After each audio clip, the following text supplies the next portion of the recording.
नमस्ते दोस्तों, जोहार। मैं अभिषेक चक्रवर्ती आप सभी का फिर से अपने यूट्यूब चैनल पर स्वागत करता हूं। दोस्तों, आप सभी के डिमांड पर क्लास 9 का मैथ्स का top most 40 MCQ type questions लेकर आऊं, जो कल के एग्जाम में डायरेक्ट आप लोग को इसी में से क्वेश्चंस देखने को मिलेंगे। तो दोस्तों, एक एक क्वेश्चंस को बारीकी से समझते चलते हैं ताकि आपका एग्जाम में एक भी क्वेश्चन ना छूटे। तो चलिए दोस्तों, बिना किसी तरह के वीडियो को स्टार्ट करते हैं। चैनल पर नए आए तो चैनल को जरूर सब्सक्राइब कर लीजिएगा ताकि आगे की वीडियोस को नोटिफिकेशन सबसे पहले आपको मिले। तो चलिए दोस्तों, एक एक क्वेश्चंस को देखते हैं। दोस्तों, यहां पे देख सकते हैं पहला क्वेश्चन क्या पूछा गया, निम्न में से कौन परिमेय संख्या है। तो परिमेय संख्या का मतलब आप क्या जानते हैं, रेशनल नंबर का मतलब, जिसे हम लोग p बाई क्यू के रूप में लिख सकते हैं, जहां q जो है नॉट इक्वल्स टू 0 होना चाहिए। तो दोस्तों, यहां पे आप देख सकते हैं कौन सा ऑप्शन आपको करेक्ट दिख रहा है, बिल्कुल सही पकड़े, ऑप्शन नंबर सी। ठीक है, ऑप्शन नंबर सी जो होगा दोस्तों यहां पे करेक्ट हो जाएगा। देख सकते हैं इसको जो हम लोग p बाई क्यू के रूप में लिख सकते हैं। ठीक है, तो यहां पे याद रखिएगा एक भी चीज बात, कि कभी भी हर में कभी भी शून्य नहीं आना चाहिए। ठीक है, और पाई तो कभी भी परिमेय संख्या हो ही नहीं सकता, ये अपरिमेय संख्या है। और √3 का वैल्यू भी जो है ये रूट में है और ये रूट कभी भी टूटेगा नहीं, तो ये रूट को हम p बाई क्यू के रूप में नहीं लिख सकता। अगर रूट दोस्तों 16 दिया रहता तो 16 को आप तोड़ने से आपका आता क्या 4, और 4 के नीचे आप क्या दिखा सकते हैं, हर किसी संख्या के नीचे क्या छिपा रहता है, 1 छिपा रहता है, यानी आप इसको p बाई क्यू के रूप में लिख सकते थे। लेकिन दोस्तों यहाँ पे जो √3 है उसका कोई भी परफेक्ट वैल्यू नहीं निकलेगा, तो आपका यहाँ पे परफेक्ट आंसर कौन सा हो रहा है, आपका ऑप्शन नंबर सी जो है यहाँ पे करेक्ट आंसर हो जाएगा। क्या 0 बाई जो है 4, ये इसको आप p बाई क्यू के रूप में लिख सकते हैं, यानी ये आपका हो गया परिमेय संख्या। ठीक है, नेक्स्ट क्वेश्चन पे चलते हैं दोस्तों। क्या पूछा गया, निम्न में कौन परिमेय संख्या 3 और 4 के बीच स्थित है। दोस्तों 3 और 4 के बीच स्थित है, तो नंबर लाइन आप लोग बनाए होंगे। ठीक है, तो यहां लिखते हैं 3 और यहां लिखते हैं 4, तो 3 और 4 के बीच परिमेय संख्या का बात किया गया। तो इसको आप लोग थोड़ा सा ड्रॉ करके यहां पे लिख के देख सकते हैं। यहां पे हम लिख देते हैं, यहां हो गया आपका 3 और यहां हो गया आपका 4। ठीक है, अब 3 और 4 में दोस्तों आप लिखिएगा क्या, 3.1, 3.2, ऐसे कर करके जाइएगा कहां तक, 3.9 तक, उसके बाद आ जाएगा आपका 4। ठीक है, तो दोस्तों अगर आप इसको डिवाइड दीजिएगा तो सबका वैल्यू को चेक कीजिएगा। अगर 3/2 को डिवाइड दीजिएगा एक दूसरे को, तो यह आपका निकलेगा 1.5। ठीक है, जो कि इसके बीच का संख्या आपको दिख रहा है, नहीं दिख रहा है, क्योंकि यहाँ 3 से ज्यादा और 4 से कम वाली संख्या है, तो 1.5 तो होगा नहीं। ठीक है, फिर नेक्स्ट वाला चलते दोस्तों, ये कट जाएगा, 2 दूनी 4, तो यहाँ पे 2 आपको तो कहीं दिख रहा है, इस पे नहीं दिख रहा है ना, तो यहाँ पे ये भी नहीं होगा। ठीक है, 3 और 4 के बीच में। अब 1/2 को दोस्तों अगर डिवाइड दीजिएगा तो क्या आएगा, तो 0.5 आएगा। ठीक है, ये भी नहीं होगा। लेकिन यहाँ पे दोस्तों देख रहे हैं 7/2, यानी 7 का हाफ अगर करेंगे तो क्या आएगा, 3.5। ठीक है, और 3.5 जो है 3 और 4 के बीच आएगा। ठीक है, तो यहाँ पे आप देख सकते हैं यहाँ पे 3.5 आएगा, यानी 3.5 जो है दोस्तों आपका 3 और 4 के बीच है। तो दोस्तों ये आपका हो जाएगा क्या, परिमेय संख्या जो है 3 और 4 के बीच का कौन होगा, 7/2 जो होगा करेक्ट हो जाएगा। ठीक है, और इसमें से कोई भी ऑप्शन जो है नहीं निकल रहा था। तो दोस्तों इसी तरह से आपको जल्दी से इसको फाइंड आउट करना है और फट से जो है एग्जाम में ओएमआर शीट में गोला करके आना है। ठीक है, चलिए नेक्स्ट क्वेश्चन की ओर चलते हैं। क्या पूछा गया दोस्तों, यहाँ पे देख सकते हैं इजी क्वेश्चन है। √6 क्या दिया गया दोस्तों, √6 इंटू 2 √5। ठीक है, तो यहाँ पे संख्या में कौन कौन है दोस्तों, 6 और 2 है, तो 6 दूनी कितना हो जाएगा 12, और रूट से रूट गुना होने पर रूट क्या होता है, कैंसिल हो जाता है। ठीक है, हट जाता है रूट, तो यहाँ पे हो जाएगा 12 गुने 5, यानी 12×5 कितना हो गया दोस्तों 60, और 60 आपको कौन सा ऑप्शन पे दिख रहा है, ऑप्शन नंबर बी पे, तो ये आपका ऑप्शन बी जो है करेक्ट हो जाएगा। चलिए नेक्स्ट क्वेश्चन की ओर चलते हैं दोस्तों। बिल्कुल ही ऐसे टाइप के क्वेश्चन देखने मिलेंगे जो देखने में लगेगा कि हार्ड है लेकिन ईजी है दोस्तों। देखिए दोस्तों, यहाँ पे एक बार सेम टाइप का ही नंबर लिखा है, यहाँ भी 5 है, यहाँ भी 5 है, यहाँ भी √5 है, यहाँ भी √5 है, यानी एक बार ये प्लस पे है और एक बार ये किस पे है, माइनस पे, यानी a प्लस बी के रूप में है। किसके रूप में है दोस्तों, a प्लस बी के रूप में है और a माइनस बी के रूप में है। तो a plus B, a minus B का फॉर्मूला क्या होता है दोस्तों, a² माइनस b² होता है, यानी a के जगह पे आपका क्या है दोस्तों 5 है, तो यहाँ हम किसका स्क्वायर करेंगे, 5 का स्क्वायर, और b के जगह पे आपका है क्या √5, तो √5 का स्क्वायर करेंगे। ठीक है, 5 का स्क्वायर 25, और किसी भी संख्या के ऊपर रूट रहे और उसके ऊपर स्क्वायर लगा रहे तो रूट क्या होता है, हट जाता है, यानी गोटा गोटी आपका निकलेगा 5, यानी 25 में से 5 माइनस करेंगे तो आपका आ जाएगा कितना दोस्तों 20 कौन सा ऑप्शन में दिख रहा है, ऑप्शन नंबर 1 जो है करेक्ट हो जाएगा। चलिए नेक्स्ट क्वेश्चन की ओर चलते हैं दोस्तों। क्या पूछा गया, यहाँ पे देख सकते हैं 1/2 का हर का परिमेयकरण करने पर प्राप्त संख्या है। तो 1/2 का दोस्तों पूछा है यहाँ पे, तो 1/2 का अगर परिमेयकरण करेंगे, परिमेयकरण का मतलब नीचे वाले जो हर का रूट है उसको हटाना है, तो उसके लिए आप रूट को सेम उसी रूट से गुना करेंगे, जितना आप नीचे लिखते हैं वही चीज कहाँ लिखते हैं, ऊपर में लिखते हैं ना। ठीक है, तो 1 को अगर √2 से गुना करेंगे तो √2 हो जाएगा, √2 से √2 गुना होने से रूट क्या होता है, कैंसिल हो जाता है, यानी √2/2। अब नीचे वाला देखिए रूट कैंसिल हो चुका है ना, यानी ये ऑप्शन कहाँ पे आ रहा है, ये ऑप्शन आपको देखने को मिल रहा है ऑप्शन नंबर 2 पे। ठीक है, इसी तरह से आपको आसानी से कैलकुलेट कर लेना है, ठीक है। तो आप लोग जो है नीचे कमेंट करके बताइएगा, अगर यहाँ पे 1/, क्या रहता, √7 रहता, 1/√7 रहता तो इसका करेक्ट आंसर क्या आता, ये आप लोग नीचे कमेंट करके आंसर बताइएगा। देखते हैं कितने सारे बच्चे इसका करेक्ट आंसर देते हैं, ठीक है। चलिए नेक्स्ट क्वेश्चन की ओर चलते हैं। क्वेश्चन नंबर 6 पे क्या पूछा गया है, 64 जो है पावर में दिए गए 1/2, ठीक है। अब इस दोस्तों हमको क्या करना है, इस पावर को कैंसिल करना है। तो हम जानते हैं कि किसका पावर में 2 आता है, 64 को जो है अगर 8 का पावर 2 लिखे तो ऐसा लिख सकते हैं, बिल्कुल लिख सकते हैं। और यहाँ 1/2 ऑलरेडी है, 2 से 2 कट जाएगा, यानी 8 का पावर क्या बचा, 1, और 8 का पावर 1 होने से 8 का आंसर क्या होगा, किसी का पावर अगर 1 हो तो उसका वैल्यू वही होता है, ठीक है। तो इसका करेक्ट आंसर हो जाएगा ऑप्शन नंबर 4, देख सकते हैं 8 जो दिया है ये बिल्कुल करेक्ट हो जाएगा, ठीक है। तो यहाँ पे आपका ये करेक्ट आंसर आ जाएगा। चलिए नेक्स्ट क्वेश्चन की ओर चलते हैं दोस्तों, क्या पूछा गया देख सकते हैं। नेक्स्ट क्वेश्चन भी उसी से रिलेटेड दिया गया है। क्या दिया गया देख सकते हैं, दोनों ही जो सेम नंबर है और किसमें है, गुना में है, दोनों सेम नंबर है और गुना में है, और दोनों सेम नंबर रहने से, गुना में रहने से क्या करते हैं, इन दोनों के पावर को ऐड करते हैं, यानी 2/3 + 1/ क्या होगा, 3 होगा, है ना। अब दोस्तों इसका अगर आप भिन्न का जोड़ करेंगे तो 2 + 1, यानी दोस्तों आपका क्या आएगा, 2 का पावर 3/3। अब 3 से 3 कैंसिल कीजिएगा तो क्या आ जाएगा, 1 आएगा। और किसी का संख्या का पावर 1 आने का मतलब क्या है, किसी का संख्या का पावर 1 आने का मतलब वही उसका आंसर होगा। तो 2 जो होगा दोस्तों आपका करेक्ट आंसर हो जाएगा, ठीक है। तो यहाँ आपका क्या करेक्ट आंसर होगा, यहाँ पे 2 जो होगा करेक्ट हो जाएगा। 2 कहाँ पे दिख रहा है, ऑप्शन नंबर 4 में दिख रहा है, ठीक है। तो ऑप्शन नंबर 4 बिल्कुल करेक्ट हो जाएगा। चलिए आप लोग भी नीचे देखते जाइएगा और मिलाते जाइएगा कि आपका कितना आंसर करेक्ट हो रहा है, ठीक है। नीचे लास्ट में कमेंट करके जरूर बताइएगा। क्वेश्चन नंबर 8 देख सकते हो दोस्तों, क्या पूछा गया है। क्वेश्चन नंबर 8 पे बोला गया निम्न में से कौन बहुपद है, ठीक है। तो बहुपद में दोस्तों यहाँ पे देख सकते हैं, ऑप्शन नंबर 1 का बात करें तो ऑप्शन नंबर 1 में देख सकते हैं चर जो है, चर का यहाँ पे चर का मतलब क्या होता है, x, y, z ये सब क्या होता है, चर होता है ना, ठीक है। और यहाँ पे देखिए चर को किस में रख दिया है, रूट में रख दिया है, ठीक है। चर रूट में है, यहाँ पे भी देख सकते हैं ये जो x है √x कर दिया है, यानी चर को रूट में रख दिया है, ठीक है। यहाँ पे भी देखिए ऑप्शन नंबर 4 पे भी चर को क्या किया, रूट में रख दिया है, ठीक है। और यहाँ पे देख सकते हैं हम लोग ये जो है, यहाँ पे रूट जो है 3 ये कांस्टेंट है, और यहाँ पे रूट जो है x जो है ये आपका रूट में नहीं है, चर रूट पे नहीं है, ठीक है। यानी ये आपका बहुपद में है, बाकी कोई भी बहुपद में नहीं है, क्योंकि इन सभी को जो है किस पे रख दिया गया, चर को रूट पे रख दिया है, ठीक है। और जो यहाँ पे चर जो है आपका यहाँ पे देख सकते हैं रूट में नहीं है, और यहाँ पे जो है √3 नियतांक है, कांस्टेंट है, इसलिए यह एक क्या है, बहुपद है, ठीक है। और कभी भी याद रखिएगा अगर √x, √y, √z रहे तो दोस्तों ये कभी भी बहुपद पे नहीं आएगा, क्योंकि चर बहुपद पे नहीं हो सकता है, ठीक है। चर जिसका मान क्या होता है, आगे चल के बदलता है, उसको हम चर कहते हैं, ठीक है। क्योंकि x का वैल्यू कुछ निकल सकता है, जब आप कैलकुलेट करते हैं तो माना की करके लिखते हैं ना, माना कि x बराबर ये, y बराबर ये, ठीक है। तो यानी उसका मान आगे चल के बदल सकता है, तो उसको हम चर में रखते हैं, ठीक है। और अगर कहीं x + 3 रखें, यानी इसका मान क्या 3 का बदलेगा, नहीं बदलेगा ना दोबारा, ये तो नियतांक है, ये तो आपका फिक्स है ना, ठीक है।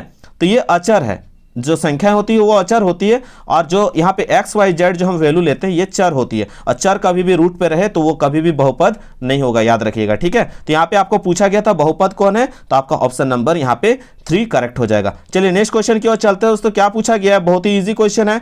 बहुपद 5x - √7 का जो है यहाँ पे पूछा अधिकतम घातांक क्या है। तो यहाँ पे x का अधिकतम घात कुछ नहीं है, तो क्या मानेंगे, 1, क्या मानेंगे 1, तो ऑप्शन नंबर जो है दोस्तों यहाँ पे 2 करेक्ट हो जाएगा। इसके बाद दोस्तों क्वेश्चन नंबर 10 देख सकते हैं, क्या पूछा गया है, x का वैल्यू जो है आपको क्या करने के लिए बोला गया, 0 रखने के लिए, ठीक है। तो यहाँ पे जो है आपका 5x माइनस क्या है 4x + 3 दिया गया है, ठीक है। यानी 5x दिया गया, यानी x की जगह आपको क्या रखना है, 0 रखना है, यहाँ पे आपको साफ साफ बोला गया, तो 0 रख दिए। यहाँ पे 4, यहाँ पे भी x का वैल्यू क्या रखना है, 0 का स्क्वायर हो जाएगा, क्योंकि यहाँ पे x का वैल्यू 0 बोला है, ठीक है। जब आप इसको गुना कीजिएगा 0 से तो ये भी 0, इसका भी वैल्यू कैलकुलेट कीजिएगा तो इसका भी 0 आ जाएगा, और यहाँ पे दोस्तों 3 निकल जाएगा, ठीक है। तो यहाँ पे 0 0 जो है आपका कैंसिल हो जाएगा, ठीक है। तो यहाँ पे आपका बचेगा क्या करेक्ट आंसर दोस्तों, 3। तो 3 आपको कहाँ पे ऑप्शन में दिख रहा है दोस्तों, यहाँ पे देख सकते हैं ऑप्शन नंबर 2 जो है बिल्कुल करेक्ट हो जाएगा, बिल्कुल ही इजी है दोस्तों। नेक्स्ट क्वेश्चन की ओर चलते हैं, क्या पूछा गया है, px में x + 5 का शून्यक, और शून्यक जब भी निकालने बोलता है दोस्तों तो यहाँ पे हम लोग x + 5 बराबर क्या लिख देते हैं, 0, यानी x का मान निकालना, तो x ये 5 इधर जाएगा, प्लस से इधर जाएगा तो क्या हो जाएगा माइनस, तो आपका आंसर क्या निकला, -5, क्या निकला दोस्तों, -5, ठीक है। तो 11 का करेक्ट आंसर हो जाएगा आपका -5, ऑप्शन नंबर जो सी है ये करेक्ट हो जाएगा, ठीक है। बिल्कुल ही ईजी है। चलिए नेक्स्ट क्वेश्चन को देखते हैं। नेक्स्ट क्वेश्चन थोड़ा सा समझने वाला क्वेश्चन है। इस पे जो है आप दो तरीके से इसको बना सकते हैं। कैसे बना सकते हो दोस्तों, देखिए x प्लस 1 जो है, पहले इसका आप शून्यक निकाल लीजिएगा। तो x प्लस 1 का अगर शून्यक निकालिएगा तो x बराबर क्या निकलेगा, -1। क्या निकलेगा, -1। यानी ये जो मान दिया हुआ है यहाँ आपको -1 पुट करना है x की जगह पे। तो x प्लस 3x², ठीक है, क्या है 3x² -1 है। अब यहाँ पे जहाँ जहाँ x है वहाँ आपको -1 पुट करना है ना, ठीक है। तो यहाँ पे आप पुट कीजिए -1, ठीक है। आप दोस्तों इसको कैलकुलेट कीजिएगा, -1 प्लस, अब माइनस को इस ऊपर स्क्वायर है तो माइनस के ऊपर स्क्वायर रहने से माइनस माइनस क्या होता है, प्लस होता है। और 1 को 3 से गुना करेंगे 3 हो जाएगा, ठीक है। अब यहाँ पे क्या दिया है आपका, -1। अब देखिए यहाँ पे माइनस और माइनस, यहाँ पे दो माइनस है, -1 ठीक है, तो प्लस होगा, तो माइनस माइनस प्लस यानी -2 हो जाएगा, यहाँ हो जाएगा आपका +3, ठीक है। तो प्लस माइनस क्या होगा दोस्तों, माइनस हो जाएगा, है ना, ठीक है। तो 3 में से 2 जाएगा तो बचेगा आपका क्या, 1। और बड़ा संख्या कौन है इन दोनों में, 3 है। 3 के आगे कौन सा चिन्ह है, प्लस है, तो आंसर प्लस पे ही आएगा। तो आपका +1 जो है आंसर निकल गया इस तरह से, ठीक है। तो ऐसे आपको सॉल्व करना है। देखिए +1 कहाँ पे, ऑप्शन नंबर 2 पे जो है आपका करेक्ट आंसर हो जाएगा। चलिए नेक्स्ट क्वेश्चन की ओर चलते हैं दोस्तों। क्या पूछा गया है, आप देखिए यहाँ पे गुणनखंड करने के लिए दिया गया है ना। तो गुणनखंड करने के लिए दिया गया, जब आप इसको गुणनखंड कीजिएगा तो जो पहला वाला होता है और जो बाद वाला होता है उसको कभी भी हम छेड़छाड़ नहीं करते हैं, ठीक है। ये आप लोग को पढ़ाया गया होगा, ठीक है। तो ये जो है इसको जब आप गुणनखंड कीजिएगा दोस्तों, तो पहला वाला और लास्ट वाला पे हम लोग कोई भी चेंजेस नहीं करेंगे बीच वाला के साथ। तो ऐसा कोई नंबर लेना है जिसको गुना करने से क्या आ जाए, 12 आ जाए, और जोड़ और घटाव करने से क्या आ जाए, 7 आ जाए। जोड़ और घटाव करने से क्या आ जाए, 7 आ जाए। वो कौन सा नंबर हो सकता है दोस्तों, देखिए 4 × 3, तो 4 × 12, और 4 और 3 को अगर जोड़िएगा तो हो जाएगा 7, ठीक है। लेकिन आपको 7 को किस में लाना है दोस्तों, माइनस में लाना है। किस में लाना है, माइनस में। यानी दोनों जो संख्याएं हैं यहाँ पे आपको लिखना होगा -4 और -3, तब ना आपका आएगा माइनस माइनस क्या होगा, प्लस होगा ना, और आंसर किस पे आएगा, माइनस पे, तब आपका आएगा -7। और मैंने क्या बताया, जब भी गुणनखंड 3 वाले गुणनखंड रहता है तो हमेशा आगे और पीछे में कुछ भी परिवर्तन नहीं करते हैं, बीच वाला में चेंज करते हैं। तो बीच वाला में ये जो 7 है उसको तोड़ के क्या लिखेंगे, -4 और -3 के रूप में, ठीक है। तो चलिए लिखते हैं। यहाँ पे हो जाएगा आपका 12x² का 12x², यहाँ पे क्या बोले, इधर हो जाएगा आपका 4 और इधर हो जाएगा आपका 3x। और लास्ट वाला में कोई चेंज करने बोले, नहीं बोले ना, है ना। तो अब देखिए आप कॉमन लेना है, दोनों का कॉमन लेंगे, 12 का और 4 का, ठीक है। इधर 3 और 1 का, तो 12 4 का कॉमन लीजिएगा तो क्या निकलेगा, सार गुणनखंड आप लोग सीखे थे ना क्लास 8 पे। तो इसको जब सार गुणनखंड करेंगे तो आपका कॉमन में क्या आएगा, 3x - 1 आएगा, ठीक है। इन दोनों को जब हम कॉमन कर रहे हैं तो 3x - 1, ठीक है, 4x बाहर निकल गया। अब जो बीच में यहाँ पे है वही सेम चीज़ यहाँ पे आपको लिखना है ना। अब ये सेम चीज़ यहाँ पे लिखे। अब आपको सोचना है ये जो 3 है ये प्लस में है और ये जो 1 है ये माइनस में, लेकिन इसको करना प्लस पे। तो कैसे चेंज होगा, अगर हम यहाँ पे -1 बैठा देते हैं तो ये इसको चेंज कर देगा किस पे, ये इसको चेंज कर देगा माइनस पे, और ये माइनस माइनस गुना होकर किस पे चेंज कर देगा, प्लस पे।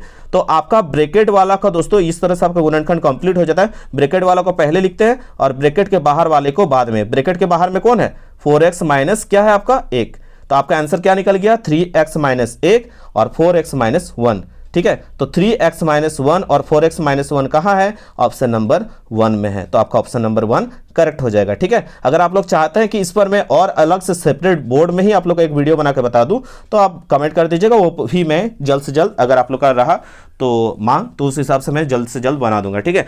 चलिए देखते हैं 14 नंबर वाला क्वेश्चन। 14 नंबर तो काफ़ी ज़्यादा ईजी है दोस्तों, बशर्ते कि आपको यहाँ पे थोड़ा सा दिमाग लगाना है। क्या दिमाग लगाना है, ये देखिए x - 1 लिखा है, इसको पहले शून्यक निकाल लीजिए।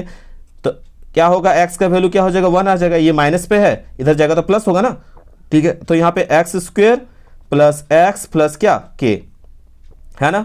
अब यहाँ पे x² में क्या आप x का वैल्यू निकाले, 1 निकाले ना, तो 1 यहाँ पे स्क्वायर होगा, प्लस फिर यहाँ 1 होगा, प्लस k होगा। तो 1 का स्क्वायर 1 + 1 बराबर k, ठीक है, प्लस सॉरी यहाँ पे क्या होगा, प्लस k।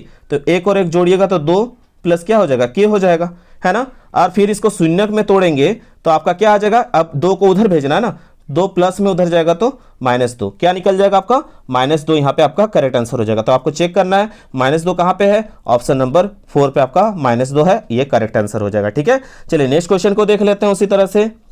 15 नंबर में बोला है मूल बिंदु का निर्देशांक, और मूल बिंदु का निर्देशांक x अक्ष और y अक्ष में क्या होता है, मूल बिंदु का निर्देशांक 0 होता है। क्या होता है, 0 0 होता है आपका आपका निर्देशांक मूल बिंदु का पूछता है तो 0 0 यहाँ पे करेक्ट हो जाएगा। तो यहाँ पे आप देख सकते हैं कौन सा ऑप्शन पे, ऑप्शन नंबर 1 जो है करेक्ट हो जाएगा। ठीक है, चलिए 16 नंबर वाला क्वेश्चन देख लेते हैं। ये क्वेश्चन आपके मॉडल पेपर में भी दिया गया दोस्तों। ये क्वेश्चन यानी हर साल पूछे जाते हैं, इस बार भी पूछा जाएगा, तो समझिएगा थोड़ा सा। ठीक है, तो याद रखिएगा 0,-5 दिया है, स्थित है। तो देखिए यहाँ पे किसका वैल्यू स्थित है दोस्तों, यहाँ पे देख रहे हैं y का। तो ये क्या आंसर हो जाएगा, ऑप्शन नंबर 2 y अक्ष पर। जब आप निर्देशांक लिखते हैं तो पहले x फिर क्या लिखते हैं y।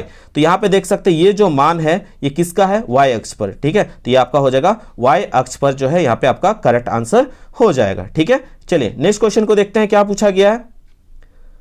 नेक्स्ट क्वेश्चन यहाँ पे आप लोग को जो 17 से जो क्वेश्चन दिया है, एक डायग्राम से क्वेश्चन दिया जाएगा। ठीक है, इस तरह से, और इस डायग्राम को पकड़ के आप लोग को आंसर्स निकालना है उससे बहुत सारे क्वेश्चंस का। देखिए आपको बोला बिंदु Q के निर्देशांक, किसका निर्देशांक बोला है दोस्तों, बिंदु Q का। तो बिंदु Q पे चलते हैं हम लोग। बिंदु Q कहाँ दिख रहा है, यहाँ पे दिख रहा है, देखिए। तो बिंदु Q का निर्देशांक, तो निर्देशांक में पहले किसको लिखते हैं, x को फिर y को। तो देखिए x वाला पे कौन है, ये x अक्ष है ना, ये वाला कौन सा x अक्ष है। x वाला पे कौन है, 2 है, तो यहाँ पे 2 लिख लेते हैं। और y वाला पे कौन है, यहाँ पे y के यहाँ पे है आपका -2।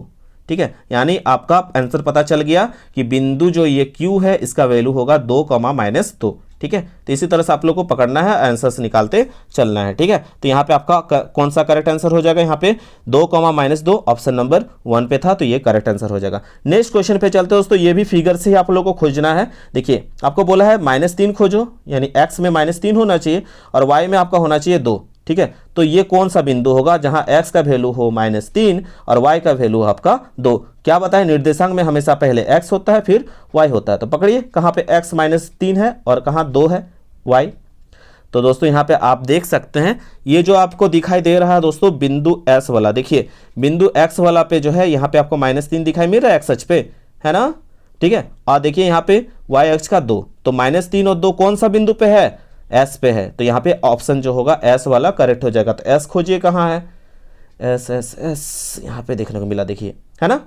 तो ऑप्शन नंबर 4 करेक्ट हो जाएगा। बहुत जल्दी जल्दी आप लोग का एग्जाम लिया जा रहा है दोस्तों। ठीक है, लेकिन तय मानिए क्लास 10 का अगर आप लोग का डिमांड रहा ना तो एक एक चैप्टर का एक एक क्वेश्चन को डिटेल के साथ इस चैनल से बताया जाएगा, एकदम बेसिक कॉन्सेप्ट्स के साथ। ठीक है, चलिए अब क्वेश्चन नंबर 19 देख सकते हो दोस्तों। क्या पूछा गया, बिंदु P का भुज है। तो बिंदु P का भुज पूछा है। तो बिंदु P का भुज जो है x अक्ष पर ली गई दूरी को आपको देखना है। तो x अक्ष पर ली गई दूरी क्या है, यहाँ पे दोस्तों देख सकते हैं बिंदु P पर x अक्ष पर ली गई दूरी क्या है, आपका 0 है। ठीक है, तो ये आपका करेक्ट आंसर क्या हो जाएगा, 0 जो होगा करेक्ट हो जाएगा। कहाँ पे ये ऑप्शन देख सकते हैं, ये ऑप्शन जो है आपको दिखाई मेरा ऑप्शन नंबर 1 पे। ठीक है, अब दोस्तों नेक्स्ट क्वेश्चन देख सकते हैं बिंदु R की कोटि। तो R वाला जो कोटि बोला है तो कोटि में y अक्ष पर ली गई दूरी को देखते हैं, है ना।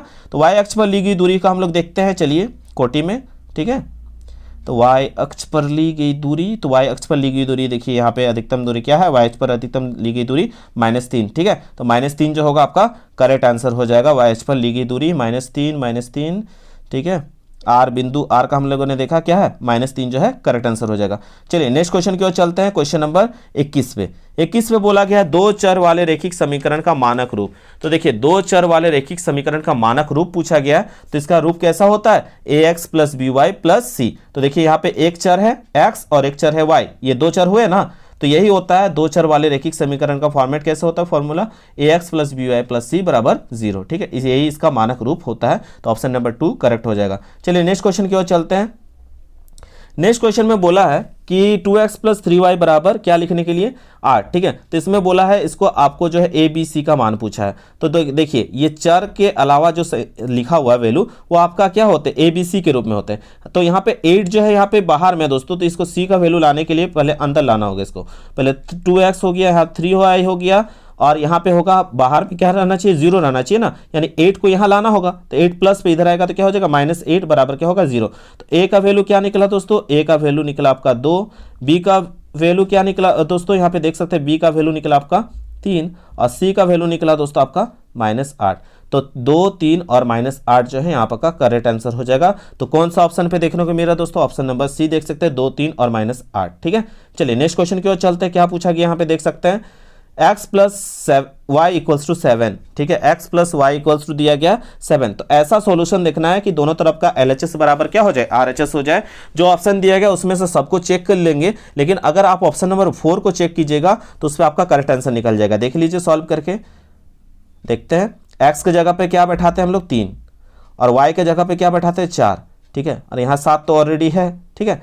अब यहाँ पे 7 ऑलरेडी है तो यहाँ पे देखते हैं इसको बैठा के, यहाँ 7 बराबर यहाँ क्या आ गया 7। तो देखिए LHS बराबर RHS आया। तो यहाँ पे आप सभी ऑप्शन को चेक कीजिएगा तो यही वाला खाली ऑप्शन आपका करेक्ट निकलेगा, जो दोनों तरफ का मान क्या हो रहा है, बराबर हो रहा है। यानी ये जो है आप अगर x का वैल्यू 3 रखते हैं और y का वैल्यू 4 तो ये इसका क्या होगा, हल होगा, ठीक है। तो ऑप्शन नंबर 4 यहाँ पे आपका करेक्ट हो जाएगा। इजी क्वेश्चन था, इसी तरह से आप लोग चेक कर लीजिएगा, उतना ज़्यादा लंबा लंबा सॉल्यूशन करने का जरूरत नहीं है और MCQ टाइप में डायरेक्ट शॉर्ट में हम लोग बनाते हैं, ठीक है।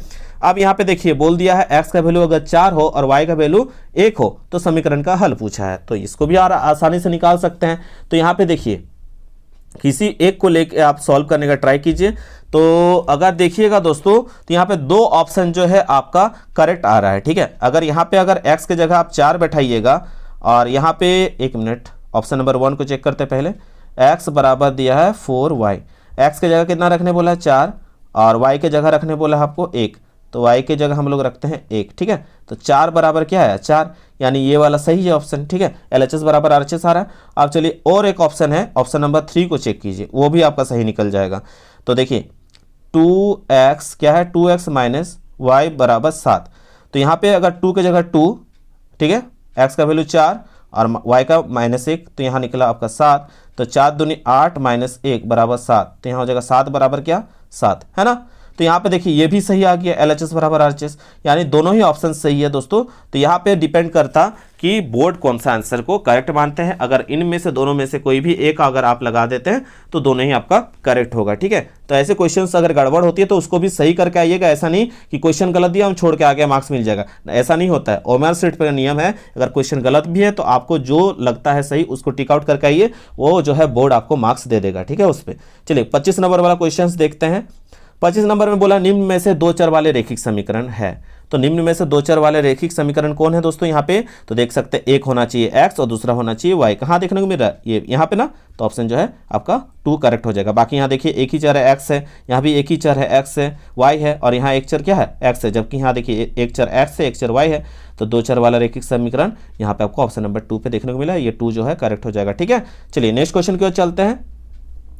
एक्स अच का समीकरण पूछा है, 26 नंबर इजी क्वेश्चन है। एक्स अच का समीकरण पूछा है तो जब भी एक्स अच का बोलेगा तो y इक्वल्स टू क्या होगा 0 करेक्ट हो जाएगा, ठीक है। चलिए नेक्स्ट क्वेश्चन की ओर चलते हैं। अब बोला है 2 5, तो आप जानते हैं निर्देशांक लिखने का तरीका यही होता है, ठीक है। तो आपको मालूम है कि ये x का वैल्यू है, ये किसका वैल्यू है y का, ठीक है। तो आपको सॉल्यूशन दिया गया, इसको करिए सॉल्व, और ये क्वेश्चंस बार बार मैंने बताया ये जरूर पूछा जाता है। तो यहाँ पे 2 हो जाएगा, 2 के x के जगह पे आपको बोला है कितना बैठाने, 2 बैठाने के लिए बैठा दिए, और y के जगह पे कितना बैठाना दोस्तों 5, ठीक है। तो यहाँ हो जाएगा 4 और यहाँ हो गया 5, तो k का वैल्यू निकल गया 5 4 9, कितना निकल जाएगा 5 4 9। तो k इक्वल्स टू कितना है दोस्तों 9। 9 आपको कहाँ पे ऑप्शन में दिख रहा है, ऑप्शन नंबर 3 जो है करेक्ट हो जाएगा। इसी तरह से आप लोगों को सॉल्व करना, फटाफट इसका आंसर्स निकालना है। अब देखिए 28 नंबर वाला क्वेश्चन दिया गया, 40 डिग्री का पूरक कोण होगा। तो 40 डिग्री का पूरक कोण पूछा गया है, तो 28 का करेक्ट आंसर हो जाएगा। पूरक कोण में क्या होता है, दोनों कोणों का योग क्या होता है आपका 90 डिग्री होता है। कितना डिग्री होता है, 2 कोणों का योग 90 डिग्री होता है। तो यहाँ पे एक कोण का मान दिया है दोस्तों, तो एक कोण का मान नहीं दिया तो उस अगले को मान लेते x, और एक कोण का मान दिया गया 40, तो यहाँ पे 40 बैठा दिए। तो दूसरा कोण क्या होगा, माइनस कर दो प्लस से, ठीक है, प्लस उधर जाएगा तो माइनस होगा। तो कितना आ जाएगा आंसर दोस्तों, आपका आंसर आ जाएगा 50 डिग्री। तो पूरक कोण बोलेगा तो आपको माइनस करना है 90 से, और संपूरक कोण बोलेगा तो आपको माइनस करना है 180 से। तो यहाँ पूरक कोण बोला है तो आपको माइनस किया कितना से, आपने माइनस किया 90 डिग्री से, ठीक है। चलिए नेक्स्ट क्वेश्चन को देखिए। अब देखिए संपूरक वाला दे दिया है, संपूरक में मैंने क्या बताया कि आपको माइनस करना है कितना से, अगर पूरक बोलेगा तो 90 से और संपूरक बोलेगा तो 180 से। तो 180 से 80 को माइनस करेंगे तो आंसर कितना आ जाएगा 100। तो ऑप्शन नंबर 3 जो है करेक्ट हो जाएगा, ठीक है। चलिए नेक्स्ट क्वेश्चन की ओर चलते। 30 नंबर पे दिया गया क्या, एक कोण की माप इसके संपूरक कोण की माप की 2 गुनी है, तो इसका माप क्या होगा, ठीक है। तो क्वेश्चन के अकॉर्डिंग बैठाइए, एक कोण जो है इसके संपूरक कोण, तो संपूरक कोण कितना होता है 180, ठीक है। 180 माइनस एक्स लिखते हैं ना, 180 से माइनस करते हैं ना वैल्यू को, है ना। तो संपूरक कोण में 180 से माइनस करते हैं। तो बोला एक कोण, ठीक है, इसके संपूरक कोण की माप से क्या है, इसके जो संपूरक कोण है इसके माप से क्या है 2 गुनी, कितना है 2 गुनी है ना। अब इसको कैलकुलेट करोगे तो 2 को 180 से गुना करोगे कितना होगा 360, और 2 अगर x से गुना होगा तो यहाँ हो जाएगा -2x। अब 2x ये माइनस पे इधर आएगा तो क्या हो जाएगा x, ये माइनस पे इधर आएगा तो प्लस हो जाएगा 2x, है ना 360। अब यहाँ क्या हो जाएगा 3x बराबर 360। अब 3 से अगर 360 को x का वैल्यू क्या x निकालने के लिए क्या करेंगे, x बराबर 360 बट्टे क्या हो जाएगा 3। अब दोनों को काटिएगा तो आंसर हो जाएगा आपका 120। क्या आ जाएगा दोस्तों, 120 जो होगा यहाँ पे भाग देने से आपका निकलेगा। ठीक है, यानी 120 जो है आपका करेक्ट आंसर हो जाएगा। ठीक है, इसी तरह से निकाल देना है, इजी क्वेश्चन था। ठीक है, ऐसे टाइप का और भी क्वेश्चन है दोस्तों, अगर आप लोग का डिमांड होगा तो मेरे पास है वो क्वेश्चन, आप लोग को वो भी मैं जल्द से जल्द करा दूंगा। ठीक है, आप लोग का डिमांड पर। अब देखिए एक सरल रेखा AOB है, एक सरल रेखा AOB का सरल रेखा का वैल्यू कितना होता है, जो जितने भी सरल रेखा में आपका एंगल्स दे दे, लेकिन उसका वैल्यू क्या होता है सरल रेखा का 180 होता है। तो 180 दिया गया दोस्तों, तो यहाँ पे हम लोग क्या करेंगे, सरल रेखा में जितने भी एंगल्स दिए गए सबको जोड़ देते हैं। ठीक है, तो पहले दिया गया x प्लस क्या है 20 है, दिखा दिए।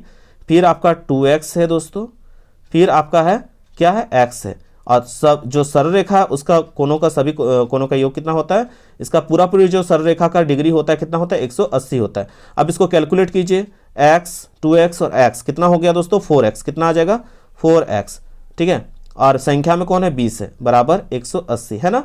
अब इस 20 को अगर उधर ले जाकर माइनस करेंगे 180 से, ठीक है, तो आपका कितना निकल जाएगा दोस्तों, यहाँ पे आपका निकलेगा कितना निकलेगा 160। ठीक है, और ये गुना में है तो इधर ये गुना में है 4, तो इधर जाएगा तो भागा में, तो 4 का पहाड़ में 16 के बार में 4 बार में और शून्य का शून्य, यानी कितना निकला आंसर दोस्तों 40। ठीक है, तो 40 जो होगा आपका आंसर यहाँ पे करेक्ट हो जाएगा, ऑप्शन नंबर 1। ठीक है, चलिए नेक्स्ट क्वेश्चन की ओर चलते हैं। देखने में भयंकर लग रहा है लेकिन क्वेश्चन इजी है दोस्तों। ठीक है, अब 32 वाला देख लीजिए। 32 वाला जो है यहाँ पे इसको जब आप कैलकुलेट किए होंगे तो इसका कितना आंसर आएगा दोस्तों, ये क्वेश्चन आप लोगों के लिए है दोस्तों, मैं यहाँ पे आप लोगों को बता दे रहा हूँ। इसका करेक्ट आंसर हो जाएगा ऑप्शन नंबर 3, 60 डिग्री इसका करेक्ट आंसर होगा। लेकिन इसको आप लोग को जो है सॉल्व करना है और मेरे इंस्टाग्राम आईडी पे इसको जल्द से जल्द भेजिए। मैं देखता हूँ कितने सारे स्टूडेंट्स जो है इस क्वेश्चन को अच्छे से सॉल्व किए हैं। ठीक है, बिल्कुल ईजी क्वेश्चन है, इंस्टाग्राम का आईडी का लिंक दिया गया है। जो भी क्वेश्चन पे डाउट हो आप लोग इंस्टाग्राम में भेजिए, मैं आप उसका सॉल्यूशन करके अपने टेलीग्राम चैनल में आप लोग को शेयर कर दूंगा या फिर इंस्टाग्राम में डायरेक्ट शेयर कर दूंगा। ठीक है, और अगर चाहिएगा तो उसके लिए अलग से वीडियो ही सेपरेट बना दूंगा अगर ज़्यादा से स्टूडेंट का डिमांड रहा तो। ठीक है,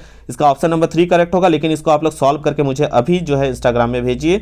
क्वेश्चन को स्क्रीनशॉट ले लीजिएगा। ठीक है, इसको सॉल्व करके तुरंत भेजिए। ठीक है, चलिए इसके बाद साइंस का भी दोस्तों एग्जाम है आप लोगों का, साइंस असिस्टेंट सब्जेक्ट का, तो उसके बारे में क्वेश्चंस चाहिए होगा तो वो भी मैं आप लोगों को जल्द से जल्द दे दूंगा। ठीक है, तो 33 का क्वेश्चन पूछा गया, त्रिभुज के 3 कोनों का योग होता है। त्रिभुज के 3 कोनों का योग कितना होता है 180 होता है, तो ऑप्शन नंबर 4 करेक्ट हो जाएगा। चलिए 34 देख लेते हैं क्या पूछा गया है। समबाहु त्रिभुज का प्रत्येक कोण होता है, तो समबाहु त्रिभुज का प्रत्येक कोण क्या होता है दोस्तों, तो समबाहु त्रिभुज का प्रत्येक कोण जो है आपको दिखाना है 180 होता है ना समबाहु त्रिभुज का वैल्यू। तो अगर 60 प्लस 60 इसमें से ऑप्शन में से सिलेक्ट करेंगे को, तो देखिए इन तीनों को जोड़िएगा तो 180 हो रहा है ना, यानी इसमें से आपका कौन सा ऑप्शन करेक्ट हो जाएगा, ऑप्शन नंबर 1। ठीक है, क्योंकि समबाहु त्रिभुज के प्रत्येक कोण कितना होता है 60 डिग्री। ठीक है, तो ये था दोस्तों इजी क्वेश्चंस, आप लोग इसको कर लीजिएगा। चलिए आगे क्वेश्चंस को देखते हैं। क्वेश्चन नंबर 35 पे 35 वाला दिया गया डायग्राम से रिलेटेड, यहाँ पे देख सकते हैं। एक दिया गया त्रिभुज ABC, ठीक है, और दिया गया PQR।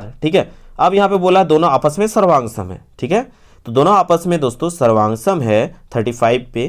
तो यहाँ पे बोला है क्या कि यहाँ पे PR जब सर्वांगसम होता है तो हर एक भुजा आपस में बराबर होती है ना, तो PR अगर जो है PR के बराबर कौन होगा, तो ये AC होगा। PR के बराबर कौन होगा, AC होगा ना, तो दोस्तों यहाँ पे आपका करेक्ट आंसर AC जो होगा करेक्ट हो जाएगा। ठीक है, चलिए दोस्तों इसके बाद 36 नंबर देख सकते हैं क्या बोला गया है। त्रिभुज ABC, तो एक त्रिभुज बना लीजिए A, एक B और एक C। ठीक है, तो त्रिभुज ABC में AB जो है बराबर है किसका, AC का। AB बराबर है किसका, AC का। ठीक है, तो यहाँ पे बोला है क्या, तो अगर भुजाएं बराबर होती है तो कोण भी आपस में बराबर होता है ना, तो B अगर 50 डिग्री है तो C भी आपका क्या होगा 50 डिग्री होगा। आमने सामने का कोण भी बराबर होगा, तो ऑप्शन जो है आपका 50 डिग्री कहाँ दिखने मेरा 2 पे करेक्ट हो जाएगा।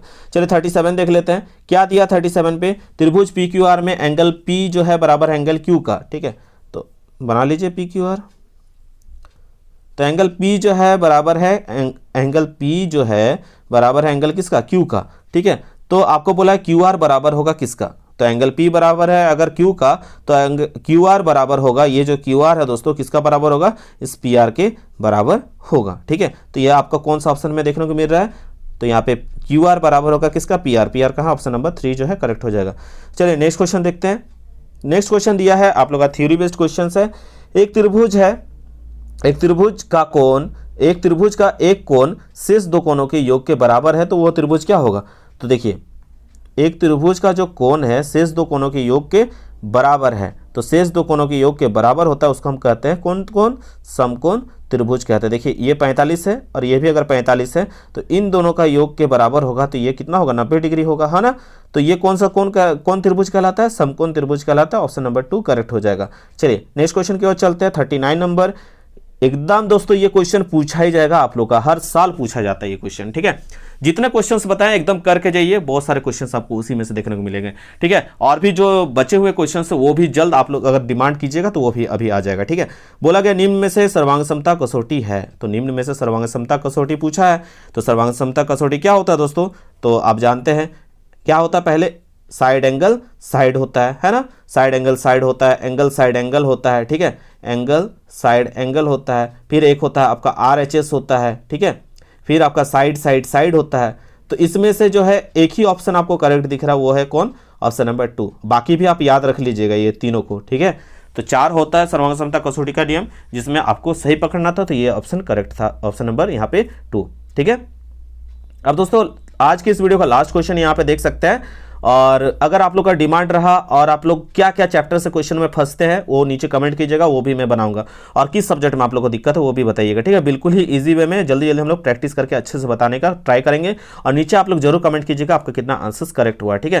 तो यहाँ पे दिया गया त्रिभुज ABC, क्या दिया गया, त्रिभुज ABC जो है त्रिभुज PQR, किसके, PQR है ना, तो PQR के बराबर है, तो AB जो है बराबर है किसका, AB बराबर है आपका PQ का, और BC बराबर है आपका QR का, ठीक है। तो यहाँ पे क्या होगा, एंगल B बराबर जो होगा आपका, एंगल जो है B बराबर होगा किसका, एंगल Q का होगा, क्योंकि आमने सामने की भुजाएं बराबर होती है, तो ये जो कोण जो है यहाँ का आपस में क्या होगा, भुजाएं बराबर, कोण भी क्या होगा, बराबर होगा, ठीक है। तो एंगल B का बराबर क्या होगा, एंगल Q हो जाएगा, ठीक है। तो बिल्कुल ही इजी क्वेश्चंस थे दोस्तों। आप लोग जो है इस तरह से 40 क्वेश्चंस में से कितने आंसर्स करेक्ट किए हैं नीचे जरूर कमेंट करके बताइएगा। अगर वीडियो पसंद आए तो बिल्कुल अपने दोस्तों के साथ शेयर करें, लाइक करें, कमेंट करें। मिलते हैं एक नए वीडियो में दोस्तों, तब तक के लिए धन्यवाद। जय हिंद, वंदे मातरम।